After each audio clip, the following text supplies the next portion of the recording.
စကားဝဲလာပြီနေရင်စကားကချင်တန်လန်းရုံလုံးအမြည်တွင်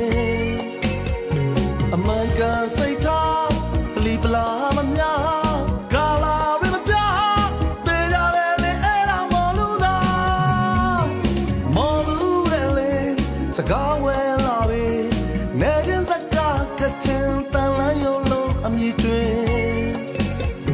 အမှန်ကန်စိတ်ထားပလီပလာမ